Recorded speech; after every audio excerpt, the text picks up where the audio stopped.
Fecha seus olhos por um instante. Espírito Santo, nós adoramos ao nome de Jesus e nós nos encontramos essa noite em devoção a Ti, Pai. Senhor, nessa noite nós queremos cultuar ao Teu nome, meu Pai, e recebermos a Tua palavra. Que em nome de Jesus, Senhor, o Teu Evangelho penetre os nossos corações. Que em nome de Jesus o Senhor nos pregue, Senhor, nessa noite verdades que nós ainda não conhecemos, Pai. Que nós possamos adentrar a lugares onde nós ainda não fomos, Deus. Nessa noite nós queremos ir mais fundo, Pai. Que em nome de Jesus a Tua palavra venha e quebre barreiras em nossos corações. Que em nome de Jesus, Senhor, nós clamamos pelo Espírito Santo para que Ele descortine a nossa mente, Pai, para podermos compreender as Tuas verdades. Ilumina o nosso entendimento, Senhor, nada vai passar sem que seja compreendido. Em nome de Jesus, repreendemos também toda e qualquer distração, tudo aquilo que queira roubar, Senhor, a semente que o Senhor está plantando nessa noite. Mas que a Tua palavra ela venha nos confrontar, ela venha nos alinhar, ela venha nos incomodar, ela venha nos tirar de um lugar de sossego, em nome de Jesus, Pai. É o que nós Te pedimos, Senhor. Transforma as nossas vidas pelo poder do Teu Evangelho. Amém. Amém. Jesus aqui, Ele chega lá no mar da Galileia, Ele aparece como o lago de Genezaré, Ele está falando da região da Galileia, o mar que havia ali. A Galileia é uma região que fica ao norte de Jerusalém, ela fica bem ao norte e no centro da região da Galileia tem um grande lago, que às vezes é chamado de Mar da Galileia. Essa região, no período pré-monárquico, ela pertencia à tribo de Naphtali. A tribo de Naphtali ela se estabeleceu ali onde era a região da Galileia. Era uma região com muitas montanhas, era uma região seca, era uma região com pouca área de cultivo, o que fazia dela uma região pobre, o que fazia com que ela não fosse uma região cobiçada pelos inimigos de Israel, porque era uma região montanhosa. Eles eram agricultores, eles queriam viver da agricultura, então não tinha valia eles estarem na terra da Galileia. Em 1 Reis, capítulo 9, Salomão ele vai doar 20 cidades na Galileia para o rei Hirão, o rei de Tiro. Porque o rei de Tiro forneceu madeira para o templo do Senhor e Salomão fala, então vou te dar umas cidades na Galileia. Só que quando o rei de Tiro chega na cidade, ele fala, Salomão, o que você me deu? Que cidade é essa? Ele dá um nome àquele lugar de seca, de terra seca. Não há o que plantar, não há como cultivar algo aqui. Era uma região pobre. A região da Galileia sempre foi uma região pobre.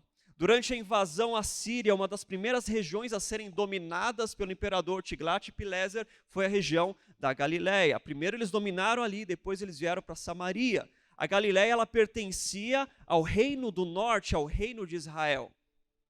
E ela foi tomada pela Síria num dos primeiros ataques deles. Agora Jesus está nessa cidade, cidade da Galileia. Cidade não, região da Galileia. Em volta dela existem várias cidades. Cidade de Nazaré, a cidade de Betsaida, enfim, algumas cidades ali na região, são pequenas aldeias, na verdade. Jesus está lá, pregando o Evangelho. É interessante nós pensarmos quem que habitava a região da Galileia, porque quando a Síria invade, ela pega os habitantes e os leva para outro lugar e traz um outro povo para habitar naquela terra. Assim foi com Samaria. Mas por conta da Galileia ser um lugar precário, um lugar de pouca área de cultivo, não ser um lugar muito cobiçado, é muito provável que os pobres fugitivos tinham se estabelecido na Galileia. Tanto os da tribo de Israel quanto os da tribo de Judá. Quando a Babilônia avança, é provável que os mais pobres tenham conseguido escapar e habitar ali na Galileia. Então, isso faz com que no Novo Testamento, por exemplo, eles encontrem legitimidade nos galileus na sua identidade judaica, ao contrário dos samaritanos. Os samaritanos não participavam das festas, os samaritanos não podiam ir ao templo sacrificar, mas os da Galileia eles podiam, porque de alguma forma eles tinham uma identidade judaica que foi reconhecida.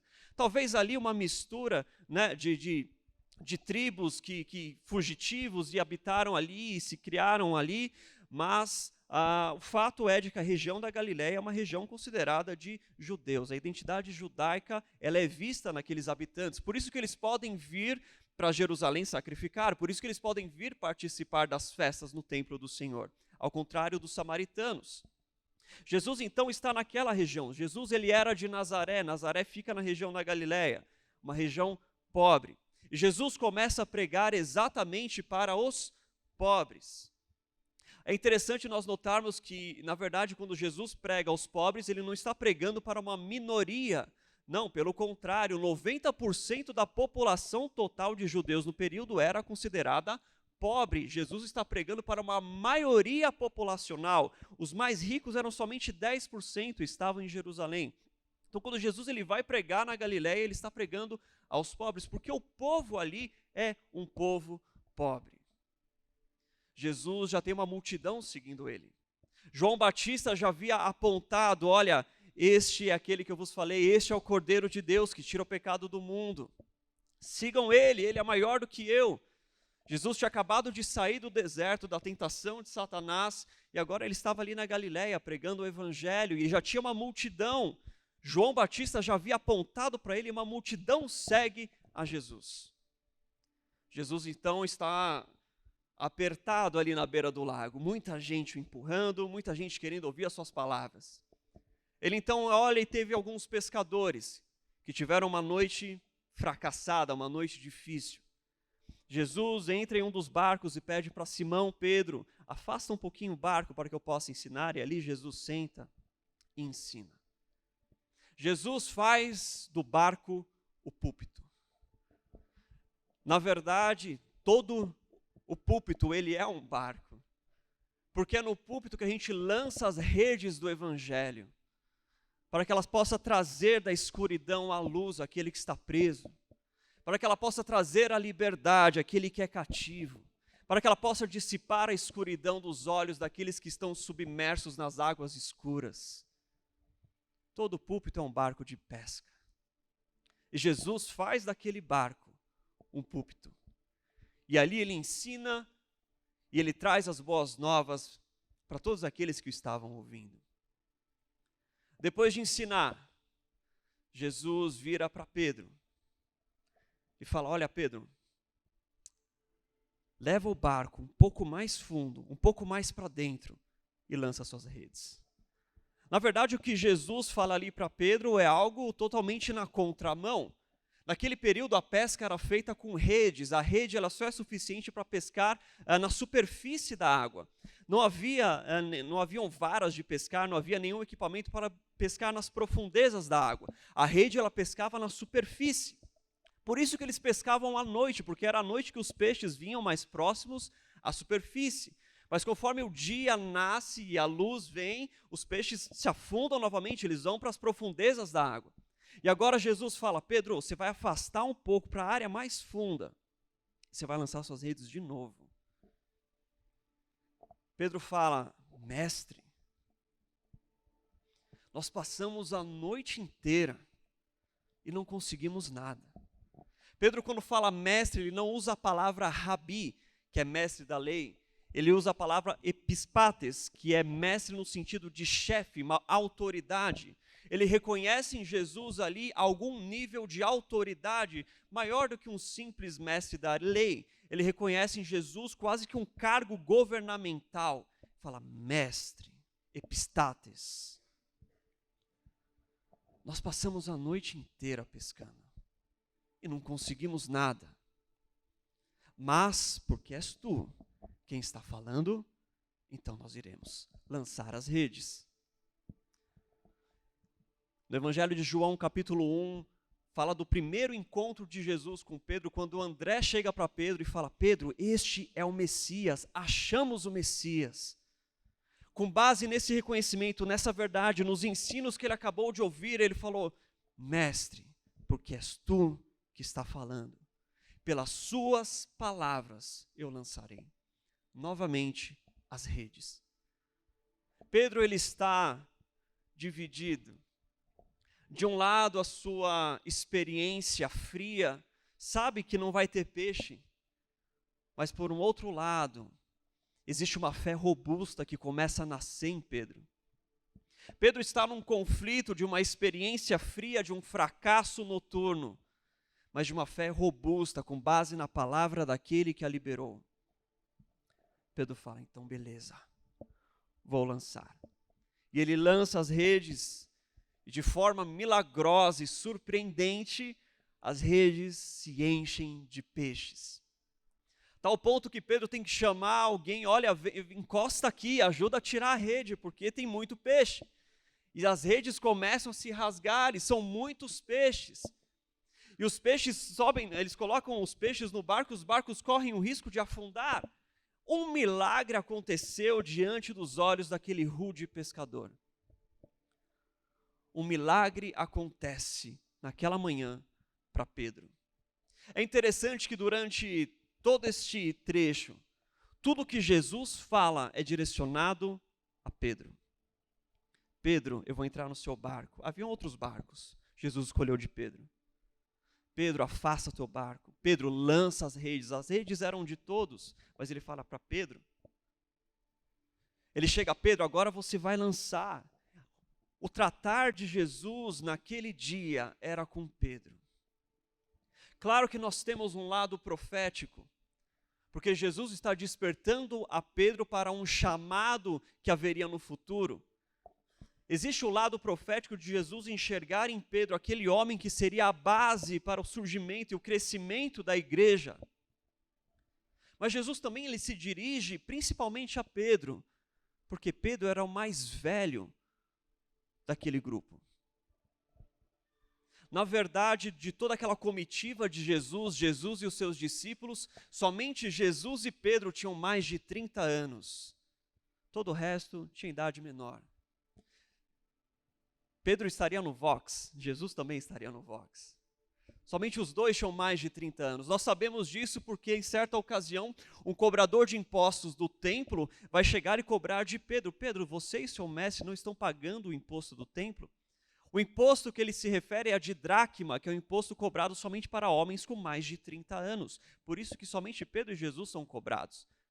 Então Jesus ele trata diretamente com Pedro, porque Pedro é o mais velho daqueles que estão ali. Na verdade, por conta disso, várias vezes Jesus cobrava mais de Pedro do que dos outros. Quando Jesus vai fazer a multiplicação dos pães e dos peixes, ele fala, o que a gente faz? E quem responde? Pedro, despede a multidão. Quando Jesus pergunta, quem vocês dizem que eu sou? Quem responde? Pedro, tu és o Cristo, Filho do Deus vivo. No Getsêmani, quando os discípulos dormem enquanto Jesus está orando, a quem que Jesus repreende? A Pedro, Pedro, você não consegue orar comigo nem por um instante. Jesus cobrava mais de Pedro, porque Pedro, por ser o mais velho, deveria ser exemplo. Deveria ser um bom fundamento, uma boa influência para os mais jovens. Jesus cobrava mais de Pedro, porque Pedro era o mais velho. Tem um lado profético, com certeza. Mas Jesus queria que ele, como mais velho, fosse boa influência. Ele carregasse, as pessoas em volta se inspirassem nele. Queridos, todos nós aqui, a grande maioria, temos lá os nossos mais de 30 anos. O Senhor quer que nós sejamos inspiração e influência para a nossa geração. Está sobre os nossos ombros. Jesus ele quer nos chamar por uma vida seguindo uma vida de propósito, de forma com que nós sejamos exemplos para a próxima geração. Jesus ele se concentrava em Pedro e cobrava mais de Pedro. Carinha um pouquinho mais velho, talvez um pouco calvo, mas Deus ia fazer algo extraordinário na vida dele.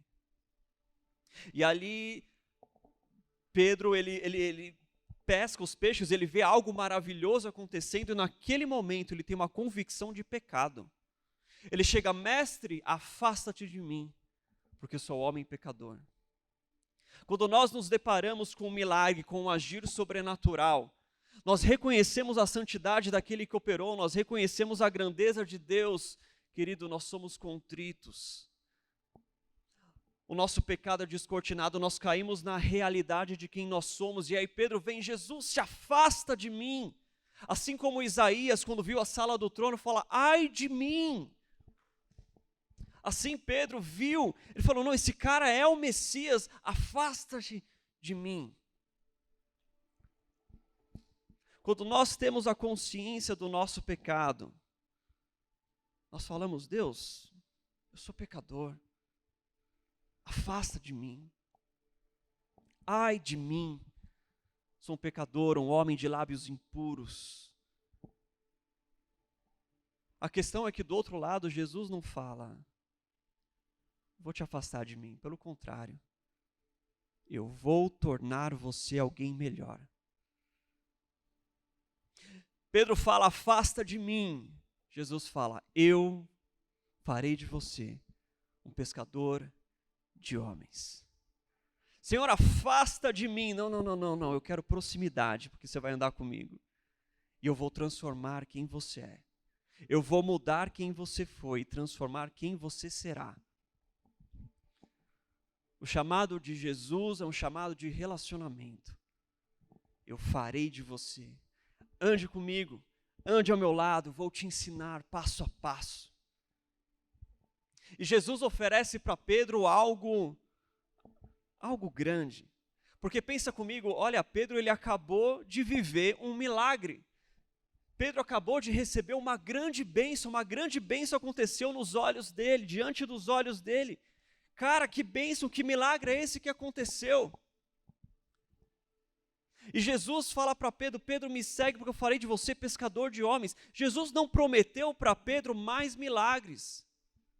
Jesus não falou: me segue, que vai ser bênção a cada dia. Jesus não fala para Pedro: Pedro, vem cá me seguir, que vai ser um milagre a cada manhã, Pedro, na sua vida. Porque Jesus, ele não quer nos atrair por aquilo que ele pode oferecer. Quantos de nós faríamos como Pedro? Pedro, ele abandonou o milagre para seguir a Jesus. Pedro, ele abandonou a bênção que acabou de acontecer, deixou tudo para seguir a Jesus. Querido, quantos de nós estamos preparados para largar a bênção, para seguir a Ele? Infelizmente, existe uma cultura na nossa geração, uma cultura de consumo. Nós nos relacionamos com Deus pensando naquilo que Ele pode nos dar. Nós comparecemos na igreja pensando naquilo que a igreja tem que nos oferecer. Nós vivemos uma mentalidade de consumo, onde o Senhor é um fornecedor, Ele tem que me dar bênçãos, Ele tem que fazer grandes coisas na minha vida, Ele tem que estar sempre fazendo algo novo. E essa mentalidade também entra na igreja. A pessoa vem para a igreja, ela quer sempre algo novo. Olha, a igreja ela tem que me abençoar, a igreja ela tem que me entreter, a igreja ela tem que preencher a minha agenda, a igreja ela tem que fazer alguma coisa para mim. Nós nos colocamos numa religião de consumo. Isso é uma religião maligna. Isso revela o quão imaturos nós somos. Nós nos relacionamos com Deus achando que Deus é um gênio da lâmpada e é só chegar a Ele, sacudir a Bíblia e fazer meus pedidos. Querido, isso não é o cristianismo. Jesus oferece algo para Pedro, algo que tem um impacto tão grande a ponto de Pedro abrir mão do milagre. Jesus oferece para Pedro um propósito. Porque melhor do que você receber a bênção, é você se tornar o meio pelo qual Deus abençoa. Melhor do que você receber um milagre, é você se tornar o meio pelo qual Deus opera um milagre.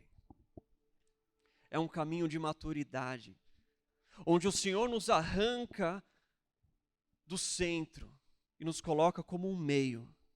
Porque a bênção, olha, eu sou o fim da bênção.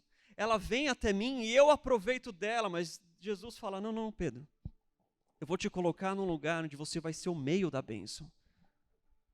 Ele tira o foco do eu e te leva para o foco do nós, do outro, do contato com o outro, com servir o outro, com abençoar. Até hoje você se ocupou com peixes. Eu farei com que você se ocupe com homens, com que você resgate homens. Um rude pescador, recebendo de Jesus um propósito de vida. abandone a bênção e entre no caminho do propósito. Pedro, ele nem pensa. Ele abandona o barco, abandona as redes, abandona tudo aquilo para seguir o caminho que Jesus lhe oferece. Querido, nós precisamos aprender a sair da fila da bênção e entrar na fila do propósito. A gente precisa aprender a parar de ficar vindo na igreja buscando bênção e entrar numa fila de propósito. Porque o caminho da maturidade é esse. Maturidade é quando eu paro de perguntar o que o Pai pode fazer por mim, e eu passo a me perguntar o que eu posso fazer pelo Pai. O caminho de maturidade é quando eu paro de me perguntar o que a igreja tem que fazer por mim, e eu passo a me perguntar o que eu posso fazer pela igreja. O que eu posso fazer pela comunidade em que eu estou. O caminho de maturidade é quando eu saio desse ambiente. Por isso que Paulo ele vai dizer que enquanto o herdeiro for menino, ele nada difere de um escravo, porque ele precisa de tutores. Quem precisa de tutor é aquele que precisa que todo mundo faça as coisas para ele. Mas o caminho de maturidade é quando Deus nos coloca num ambiente onde eu tenho que assumir uma responsabilidade, onde eu passo a administrar os planos, os propósitos do Pai, onde eu passo a administrar as coisas do Pai. O problema é que tem muito crente que quer continuar sendo menino, que precisa de tutores, que quer receber em todo o tempo. Mas Jesus nos convida a um caminho de maturidade, um caminho de propósito. Jesus oferece um propósito, onde você não é o fim, você é o meio. Jesus convida Pedro para um processo. Pedro, vem comigo, porque eu farei de você. Eu transformarei aquele pescador rude num homem que um dia vai comparecer diante do Sinédrio e vai falar com tal sabedoria que todo mundo vai se surpreender. Eu tirarei você da sua casa e te levarei para um lugar que você nunca imaginou, fazendo o que você nunca imaginou. Você se ocupou com peixes, mas você vai se ocupar com homens. Jesus convida Pedro para viver um propósito. Jesus convida Pedro para desfrutar de um processo de 3 anos. 3 anos caminhando com Jesus, 3 anos aprendendo com Jesus, 3 anos sendo confrontado por Jesus por muitas vezes. Com certeza você já ouviu inúmeras pregações ou palavras sobre o processo. O processo de Deus na nossa vida. As lutas, as dificuldades do processo. Mas eu queria pular com você agora para João, capítulo 21, o último capítulo do Evangelho.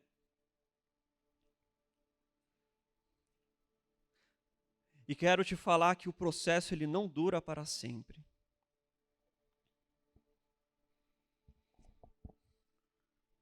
Querido, o processo não dura para sempre. Vai chegar uma hora em que Deus vai cobrar de você, para que você assuma uma responsabilidade. Evangelho de João, capítulo 21, parece que grande parte da cena se repete. Depois disso, Jesus apareceu novamente no mar de Tiberíades. Foi assim: estavam juntos Simão Pedro, Tomé, chamado Dídimo, Natanael, de Caná da Galileia, os filhos de Zebedeu e 2 outros discípulos. Vou pescar, disse-lhe Simão Pedro.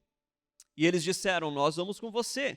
Eles foram e entraram no barco, mas naquela noite não pegaram nada. Ao amanhecer, Jesus estava na praia, mas os discípulos não o reconheceram. Ele lhes perguntou, filhos, vocês têm algo para comer? Eles responderam que não. Ele disse, lancem a rede do lado direito do barco e vocês encontrarão. Eles lançaram e não conseguiam recolher a rede, tal qual era a quantidade de peixes. O discípulo a quem Jesus amava disse a Pedro, é o Senhor. Simão Pedro, ouvindo dizer isso, vestiu a capa, pois havia tirado, e lançou-se ao mar. Os outros discípulos vieram no barco arrastando a rede cheia de peixes, pois estavam apenas a cerca de 90 metros da praia. Quando desembarcaram, viram ali uma fogueira, peixe sobre as brasas e um pouco de pão. Pula comigo para o versículo 15. Depois de comerem, Jesus perguntou a Simão Pedro: Simão, filho de João, você me ama mais do que estes? Disse ele: Sim, Senhor, tu sabes que te amo. Disse Jesus, cuide dos meus cordeiros, ou apacenta as minhas ovelhas. Novamente Jesus disse: Simão, filho de João, você me ama? Ele respondeu: Sim, Senhor, tu sabes que te amo. Disse Jesus: pastorei as minhas ovelhas. Pela terceira vez ele lhe disse: Simão, filho de João, você me ama? Pedro ficou magoado porque Jesus lhe perguntou pela terceira vez: você me ama? E ele disse: Senhor, tu sabes todas as coisas e sabes que eu te amo. Amém. Jesus encontra um cenário muito parecido. Agora eles estão novamente lá, já após a ressurreição de Cristo, passaram a noite pescando e não conseguem nada. Jesus então ele vai dizer: olha, tem alguma coisa para comer aí? Lancem a rede do outro lado. E eles lançam e mais uma vez um milagre ali acontece. A diferença é que dessa vez as redes não se rasgam. Na primeira vez as redes se rasgaram, na segunda as redes estão inteiras. Porque o processo te faz mais forte. O processo te faz mais forte para suportar aquilo que Deus vai colocar nas suas mãos. Jesus ele se encontra agora com Pedro, talvez uma das suas últimas conversas. Pedro, quando reconhece que Jesus, vem, nada, eles comem juntos, e aí Pedro tem uma conversa com Jesus, Jesus tem uma conversa com Pedro, Jesus pergunta a Pedro: tu me amas? Popularmente, a gente já ouviu, deixa eu só fazer um parênteses, né? Popularmente, a gente ouve muito acerca desse texto, aquela questão do ágape, do filos, né? Pedro, tu me amas com amor ágape? Aí ele responde: não, eu te amo com amor filos. E a gente acaba filosofando sobre esses dois termos e fugindo do ponto central do texto. O ponto central do texto não é o tipo de amor com que ele ama, o ponto central do texto é: se tu me amas, apacenta as minhas ovelhas. Se tu me amas, assume a responsabilidade. Popularmente a gente acaba filosofando e fugindo dessa parte. Mas nesse parênteses que eu vou fazer aqui, deixa eu te explicar o porquê que não é a intenção do texto essa filosofia sobre o ágape e sobre o filos. Na verdade, no Evangelho de João inteiro, essas palavras aparecem mais de 40 vezes. E se torna insustentável você tentar compreender esse tipo de filosofia em cada aparição dessas palavras. Por exemplo, em João 3,16, vai falar que Deus amou o mundo, ele usa a palavra ágape. Deus amou o mundo de tal maneira. Mas em João 16 e 17, Jesus vai falar do amor de Deus, do amor do Pai pelo Filho, e do amor do Pai pelos discípulos. Ali ele já usa a palavra filos, filéu. Ou seja, não dá para você encaixar esse tipo de filosofia em cada vez que essas palavras aparecem. Então é muito mais sensato nós entendermos que essas palavras são usadas intercambiáveis ou como sinônimos. A palavra ágape e filos é usada como sinônimo no livro de João. O segundo ponto é que essas palavras aparecem repetidas aqui numa pequena estrofe. É um recurso textual. Quando você tem um pequeno estrofe, uma pequena área escrita, você repete a mesma palavra várias vezes, o que você faz? Você coloca sinônimos, palavra diferente, com o mesmo significado. E o último ponto, e o ponto mais importante talvez, é que Jesus ele falava aramaico. E essas palavras são em grego. Jesus falava em aramaico com os seus discípulos e ensinava aramaico. Jesus só falava em grego, principalmente com estrangeiros. E no aramaico não existe diferença do termo, assim como o português para a palavra amor. É uma palavra só. Então, o uso da palavra amor, ágape, filéu, aqui no texto de João, é uso intercambiável, é sinônimo. Então, nós não podemos filosofar sobre isso, porque isso nos faz fugir do sentido do texto. E o sentido do texto é: Pedro, apacenta as minhas ovelhas. É Jesus, no final de todo o processo, falar para Pedro: Pedro, assume a responsabilidade. Talvez no momento de maior fraqueza de Pedro, Pedro tinha acabado de negar a Jesus. Pedro ainda se sentia mal por ter negado a Jesus por 3 vezes.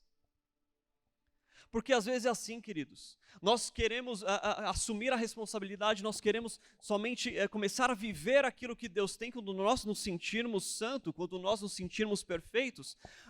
Eu estou passando no processo, ainda estou no processo. 5, 10 anos, eu estou no processo, ainda não estou pronto, ainda não estou pronto, ainda não estou pronto. Nós queremos estar perfeitos, nós queremos nos sentir grandes para estarmos prontos e vivermos aquilo que Deus nos chamou para viver. O chamado que Deus deu para a sua vida, um chamado de pregar, um chamado de você ir, pregar o evangelho ao pobre, um chamado de você ministrar para as crianças, ou qualquer outro chamado que Deus tenha dado para você, você fica adiando ele, porque você espera se sentir pronto. Deixa eu te falar uma coisa, você não vai se sentir pronto. E o que Jesus está falando para Pedro é: Pedro, você me ama? Amo, é o suficiente. Se você me ama, assume a responsabilidade para a qual eu te chamei. Queridos, o processo não dura para sempre. Nós não podemos fugir do chamado de Deus. Deus, Ele colocou dons na sua vida, Deus colocou talentos na sua vida. Deus fez com que um dia você sonhasse com o ministério, com aquilo que você iria fazer para Ele. E você adia e adia e adia isso.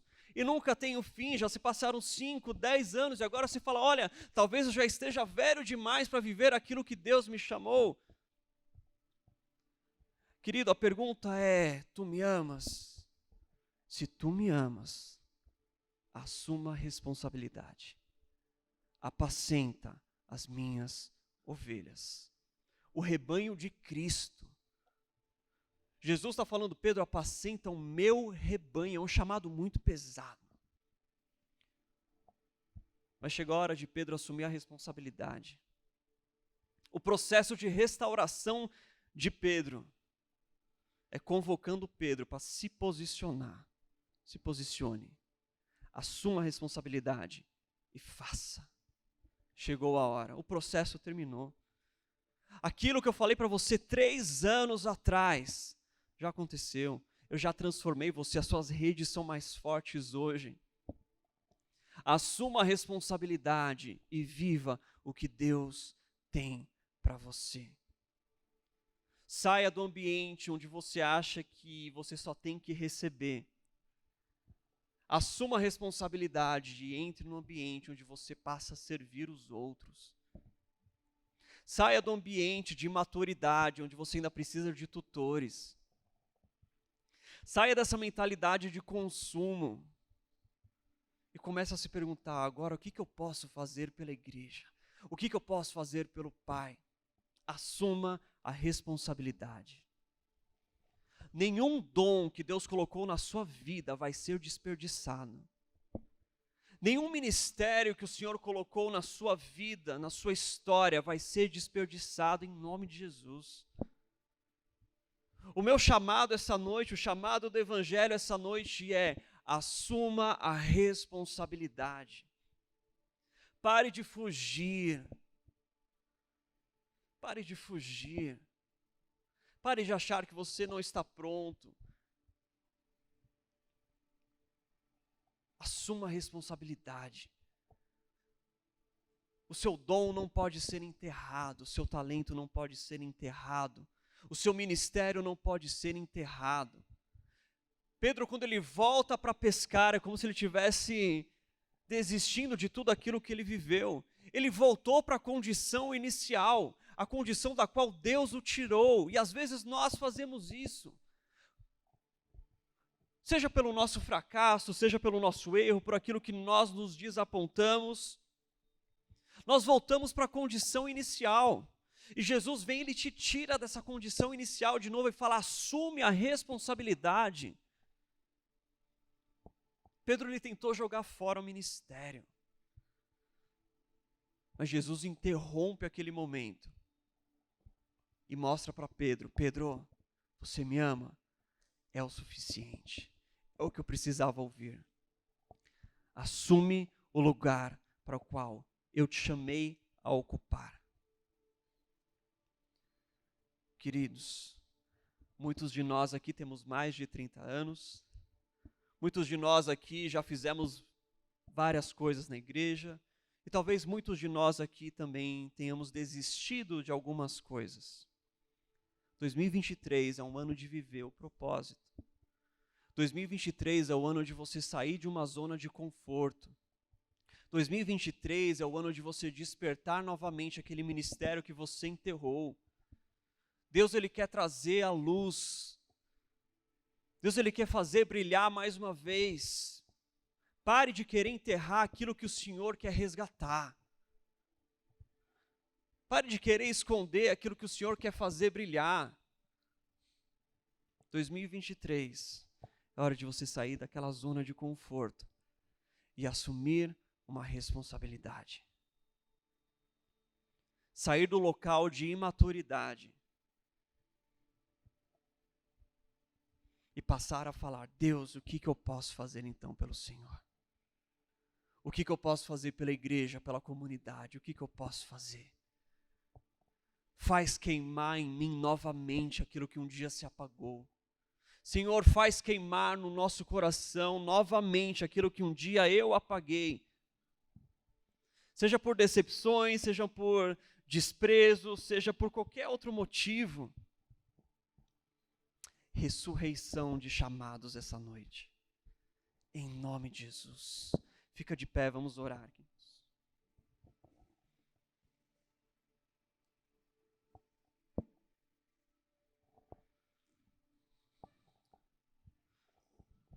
Senhor, a tua voz alcança os nossos ouvidos. E como negligenciar tão doce voz, Pai? Como não reconhecer aquele que nos chama pelo nome? Como não reconhecer aquele que com sua doce voz nos chama para perto? Ó Deus, nós queremos seguir essa voz, Pai.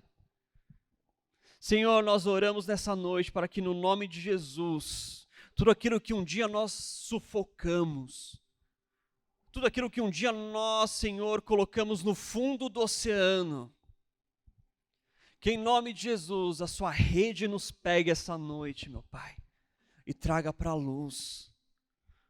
Em nome de Jesus, Pai. Senhor, chamado, Deus, que nós fugimos, dons que nós enterramos, Pai. Nós escondemos o rosto para tantas vezes, Senhor, na hora de assumir uma responsabilidade de viver o chamado ministério, Pai. Seja por medo, seja por desgosto, seja por sofrimento, seja por feridas. Nós tentamos fugir, Pai, mas que em nome de Jesus a sua voz nos alcance essa noite, Pai. Que a sua voz nos traga para a luz, que a sua voz faça reviver aquilo que um dia eu matei. Senhor, nos chama para um caminho de propósito, Pai. Senhor, perdoa as vezes, Deus, em que nós, de forma imatura, nos relacionamos com o Senhor somente como um filhinho que quer receber coisas, que quer ser mimado, que quer ser agradado, mas que a gente ocupe um lugar de filho mais velho, a gente ocupe um lugar daquele que assume a responsabilidade, daquilo que eu posso fazer, daquele que assume os trabalhos do Pai.